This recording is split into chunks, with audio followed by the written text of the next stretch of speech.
Nomor 11, dari gambar di atas, benda yang mengalami kesetimbangan labil. Jadi kesetimbangan labil itu ketika benda dikasih gaya, maka benda tidak akan bisa kembali ke keadaan semula. Jadi di gambar kita yang termasuk kesetimbangan labil itu ialah yang Q dan yang P. Dimana kalau P kita kasih gaya, maka dia akan jatuh yang Q juga. Jadi jawaban kesetimbangan labil itu P dan Q. Sedangkan R dan S ini termasuk kesetimbangan stabil.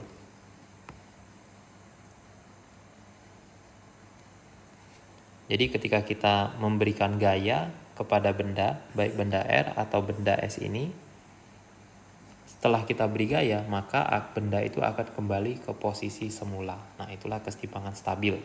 Yang satu lagi, kesetimbangan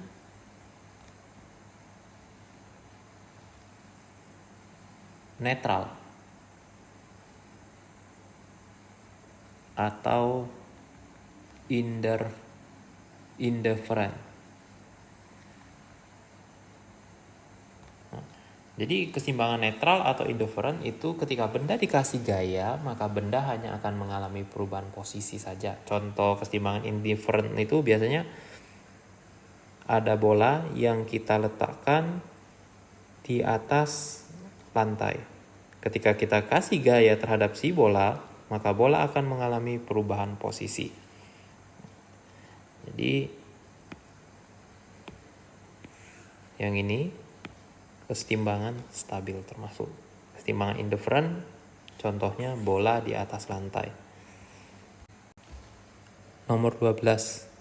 Jika setiap pegas memiliki nilai konstanta pegas yang sama, yaitu 100 Newton per meter, maka nilai konstanta pengganti susunan pegas tersebut adalah, nah ini untuk pegas, rumus yang kita pakai ini. Dimana di sini tentang rangkaian seri dan paralel. Jadi kita lihat rumus yang ini. Untuk seri nanti rumusnya seper, untuk paralel ditambah. Dimana kalau kita perhatikan gambar yang ada di soal, 3 pegas yang ini itu memiliki hubungan paralel dan 2 pegas yang di bawah juga memiliki hubungan paralel. Dimana kalau hubungan rangkaian paralel itu untuk pegas nilai K-nya tinggal ditambah, berarti untuk yang atas masing-masing itu nilainya K kalau kita tambah menjadi 3K. Berikutnya yang bawah K dengan K ditambah jadi 2K. Berikutnya rangkaian yang ini dan rangkaian yang ini itu seri. Berarti kalau kita mau menghitung totalnya, berarti 1 per K total sama dengan untuk yang pertama itu 1 per 3K untuk yang atas, dan yang bawah itu 1 per 2K. Jadi kalau kita hitung 1 per K total sama dengan, kita samain penyebut, kita ambil 6K. 6K dibagi 3K itu 2, 2 dikali 1 berarti jadi 2. Yang sebelahnya 6K dibagi 2K berarti 3 dikali 1 dengan yang di atas jadi 3. Berarti hitungan kita 1 per K total sama dengan 5 per 6K. Dimana ini kalau kita balik berarti K total sama dengan 6K per 5. Dimana K itu ialah nilai tetapan atau konstanta dari masing-masing pegas. Di soal diketahui nilai konstanta dari masing-masing pegas itu 100 Newton per meter. Berarti K-nya kita ganti 100. 6 kali 100 dibagi 5. Coret 5 dengan 100 sama-sama dibagi 5. Berarti di sini 1, di sini 20. 6 dikali 20 berarti 120 Newton per meter. Nah inilah K total kita. Jawabannya B. Nomor 13. Sebuah tabung yang panjangnya 25 cm dan Ini ralat, bukan diameter, tapi luas penampang. Jadi luas penampang dari tabungnya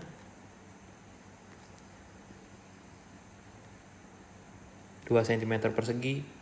Di ujung bawahnya diberikan pemberat. Tabung tersebut hendak dijadikan hidrometer. Massa total tabung tersebut 45 gram. Tabung kemudian dicelupkan ke air yang massa jenisnya 1 gram per cm kubik. Pada jarak berapa tanda 1 mesti dituliskan di tabung tersebut sebagai awal kalibrasi untuk massa jenis air dari posisi pemberat. Nah, jadi untuk soal nomor 13 ini kita kerjakan pakai hukum Archimedes, di mana nanti berat dari benda itu sama dengan gaya apung. Berat benda berarti massa dari si benda dikali percepatan gravitasi. Kalau gaya apung rumusnya rho dari fluida dikali gravitasi dikali volume benda yang berada di dalam fluida. Jadi gravitasinya kita coret. M, massa benda 45 gram. Rho fluida, air 1 gram per cm kubik. Jadi di sini kita pakai satuan kecil. VBF tadi volume benda yang berada di dalam fluida. Kalau di gambar kita berarti VBF itu yang ini. Bagian yang ada di dalam fluida. Di mana di sini bentuknya tabung, rumus volume tabung itu luas alas kali tinggi. Luas alas ialah luas penampang 2 cm persegi dikali tingginya. Tinggi yang berada di dalam air itu X. Berarti 45 dibagi 2 sama dengan X. Berarti nilai X itu 22,5. Satuannya cm. Jawabannya B. Perhatikan nomor 14. Perhatikan gambar alat penyemprot nyamuk pada gambar di bawah ini. Ketika batang penghisap M ditekan, udara dipaksa keluar dari tabung pompa dengan kecepatan V melalui lubang pada ujungnya. P menyatakan tekanan dan V menyatakan kecepatan alir cairan obat nyamuk. Maka pernyataan yang benar dari prinsip kerja penyemprot nyamuk tersebut adalah jadi prinsip kerja dari obat penyemprot nyamuk itu cairan yang berada di dalam wadah ini akan dibawa naik ke atas supaya cairannya bisa keluar. Artinya, supaya cairan bisa naik ke atas, tekanan di dalam tabung atau tangki penampung cairan itu tekanannya harus lebih besar daripada tekanan yang di atas ini. Supaya cairan bisa tertekan naik ke atas. Artinya, nilai dari tekanan yang di dalam tangki atau P1 harus lebih besar dari P2. Di bagian atas ini dikasih semprotan angin. Jadi, kecepatan di 2 bakal lebih besar dari kecepatan di dalam tangki. Atau kalian ingat aja, yang namanya kecepatan itu berbanding terbalik dengan tekanan. Jadi di mana tempat yang tekanannya besar, kecepatannya itu kecil. Jadi P1 itu lebih besar daripada P2, P1 lebih kecil daripada V2. Jawabannya B. Nomor 15. Dua batang logam P dan Q disambung dengan suhu ujung-ujungnya berbeda. Jadi lihat dari gambar. Di mana suhu di ujung A itu 110 derajat Celcius, suhu di ujung B itu 40 derajat Celcius. Apabila koefisien konduktivitas logam P setengah kali koefisien konduktivitas logam Q, serta AC itu sama dengan 2 kali CB. Jadi panjangnya AC sama dengan 2 kali panjangnya CB. Maka suhu di C, jadi suhu di sambungan antara P dan Q dalam satuan cm adalah berapa? Nah, untuk soal nomor 15 ini kita pakai rumus konduksi. Jadi rumus yang kita pakai itu rumus yang ini. Di mana nanti berlaku rumus laju aliran kalor atau Q per T di logam P itu nilainya sama dengan laju aliran kalor di logam Q. Gimana kalau kita ubah jadi rumus? Berarti kita pakai rumus K kali A kali delta T per L. K koefisien konduksi, A luas penampang, delta T perubahan suhu, L itu panjang dari bendanya. Berarti koefisien konduksi P dikali luas penampang P dikali delta T di logam P per panjang logam P sama dengan koefisien konduksi Q dikali luas penampang Q dikali perbedaan suhu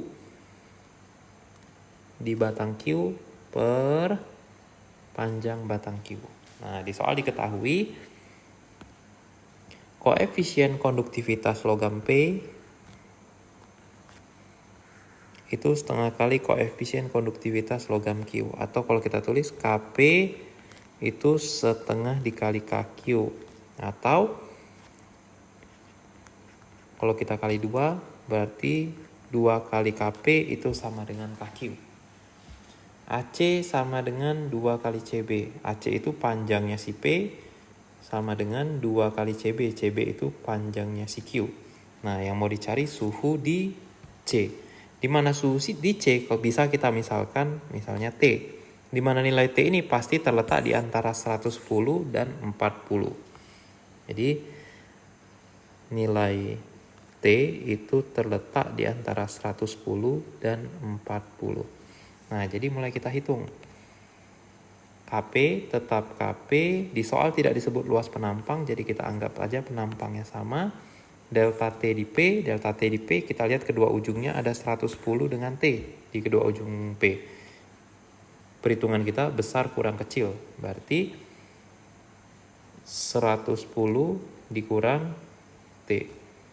Panjangnya P di sini diketahui 2 kali panjangnya Q. Sama dengan KQ. KQ itu 2 kali Kp. Delta T di Q, di ujung logam Q itu ada suhunya T dengan 40, di mana suhu T itu lebih besar daripada 40. Berarti rumusnya T kurang 40 per LQ. Sama-sama ada LQ kita buang, sama-sama ada Kp kita buang. Kalau kita silangin berarti 110 dikurang T sama dengan 2 ini ketemu dengan 2 ini 4 dikali T kurang 40. 4-nya kali masuk berarti 110 dikurang T sama dengan 4T dikurangi 160. Berarti 110 ditambah 160 sama dengan 4T ditambah dengan T. Berarti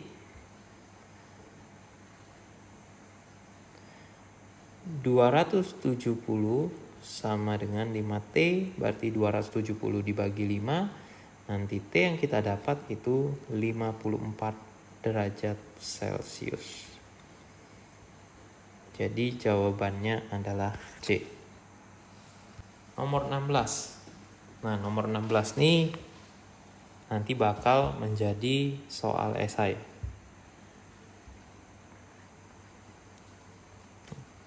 Jadi diketahui logam P, Q, dan R berukuran sama. Jadi ukurannya sama, panjangnya sama, penampangnya sama. Konduktivitas logam P, Q, dan R berturut-turut adalah, jadi konduktivitas P itu 4K, konduktivitas logam Q itu 2K, konduktivitas logam R itu K. Ketiganya terhubung dengan suhu pada ujung-ujung terbuka seperti pada gambar.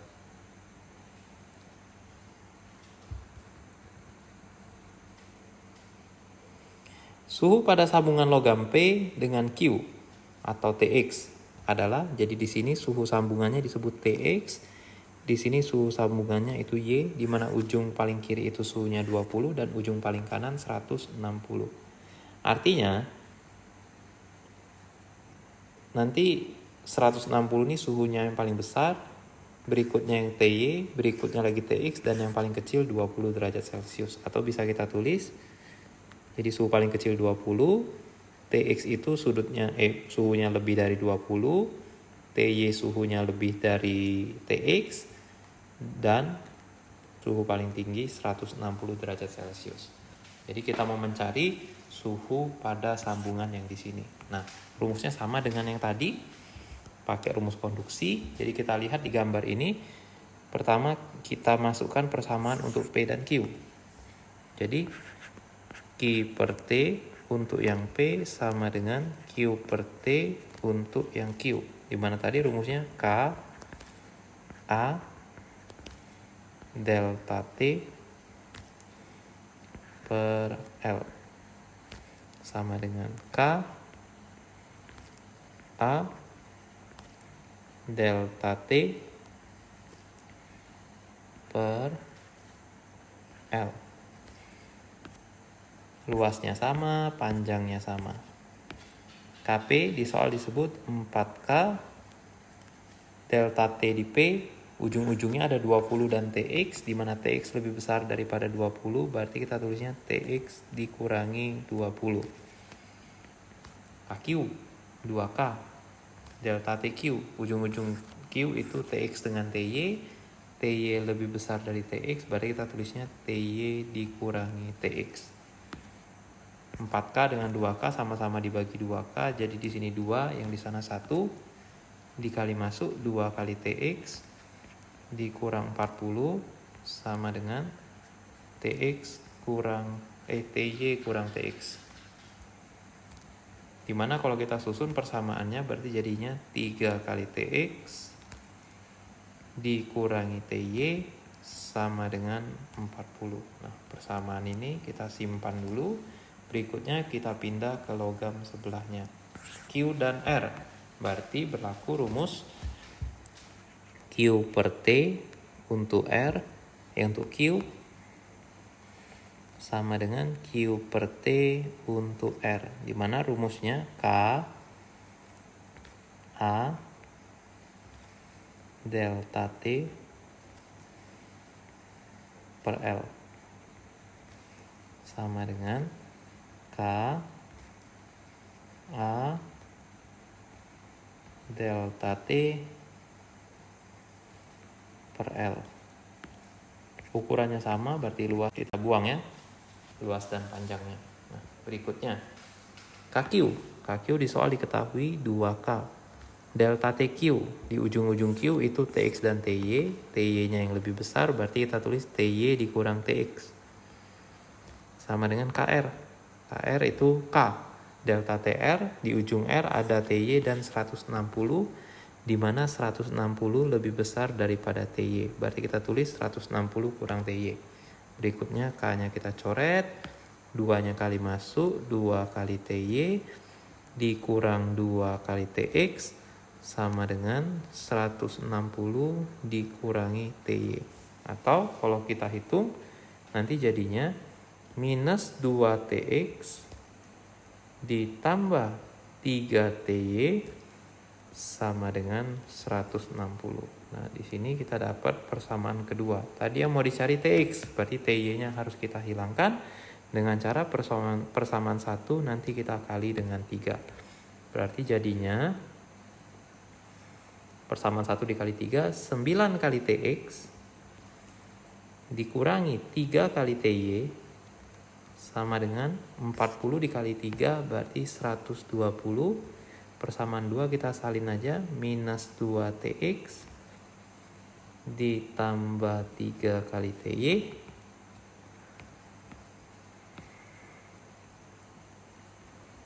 sama dengan 160. Kita tambah 9TX ditambah minus 2TX berarti 7TX. Minus 3TY tambah 3TY habis, 120 tambah 260, 160 berarti 280, berarti TX 280 dibagi 7, kita dapat T di X itu 40 derajat Celcius. Nomor 17, soal teori yang bukan merupakan ciri-ciri dari gelombang mekanik. Nah, ini hafalan. Jadi gelombang mekanik yang bukan ciri-cirinya itu C.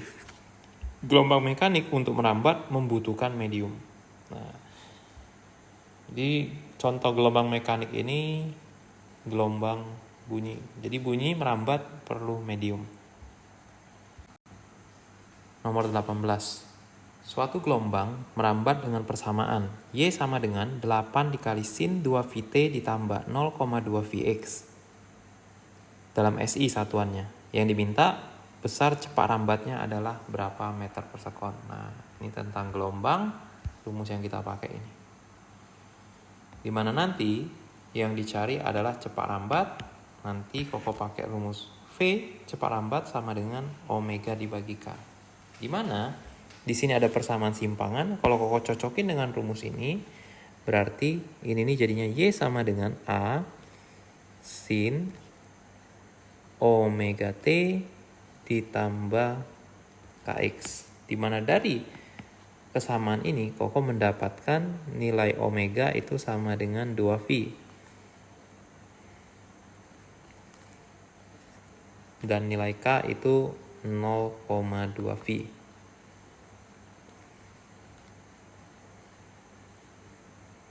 Jadi untuk menghitung cepat rambat, Koko pakai rumus V sama dengan omega dibagi dengan K. Omega kita 2V, K-nya 0,2V. V-nya dibuang, terus atas dan bawah dikali 10. Buang V-nya, berarti kalau dikali 10, 20 per 2, berarti cepat rambat kita itu 10 meter per sekon. Jawabannya E. Nomor 19. Seutas kawat bergetar menurut persamaan Y sama dengan 5 sin V per 6X cos 20 Vt, di mana X dan Y dalam cm dan T dalam sekon. Yang diminta jarak simpul ketiga dari ujung pantul.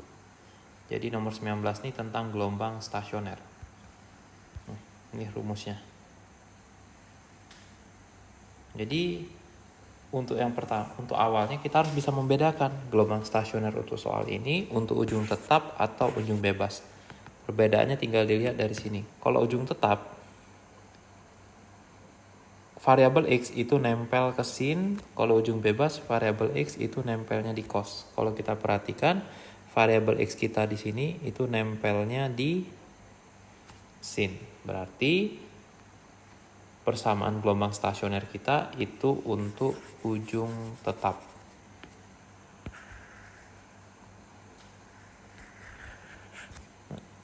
Dimana kalau kita samain berarti ini Y sama dengan 5 ini 2A sin V per 6 itu K, 20V itu omega. Yang diminta jarak simpul ketiga dari ujung pantul. Jadi rumus simpul untuk ujung tetap itu ini. Dimana N kita hitung. Untuk N sama dengan 0 ini simpul ke 1. N sama dengan 2 untuk simpul kedua. N sama dengan 4 untuk simpul ketiga. Berarti rumus jarak kita itu X sama dengan 4 per 4. Ya, simpul ketiga N-nya 4 ya. Dikali lambda berarti nilai X sama dengan lambda. Nah, untuk mencari lambda kita pakai K. Dimana nanti kita punya rumus K sama dengan 2V per lambda. Jadi kalau kita putar rumusnya, lambda sama dengan 2V dibagi K. Dimana K kita tadi menurut persamaan adalah V per 6. Berarti 2V dibagi V per 6 berarti sama dengan 2V dikali 6 per V. V-nya dibuang, nanti satuannya 2 nilai lambda atau panjang gelombangnya itu 12. Satuannya di sini katanya mainnya dalam cm, berarti lambda kita 12 cm. Berarti jarak simpul kita tadi sama dengan lambda, berarti jaraknya sama dengan 20 cm. Jadi jawabannya D. Nomor 20. Untuk mengukur kedalaman dasar laut digunakan teknologi sonar yang menerapkan sifat gelombang bunyi. Sifat gelombang bunyi yang diterapkan adalah, jadi untuk sonar itu sifat pemantulan. Jadi nanti gelombang dikirim, ketika gelombang sampai di dasar laut, maka gelombang akan dipantulkan kembali ke sumber gelombangnya.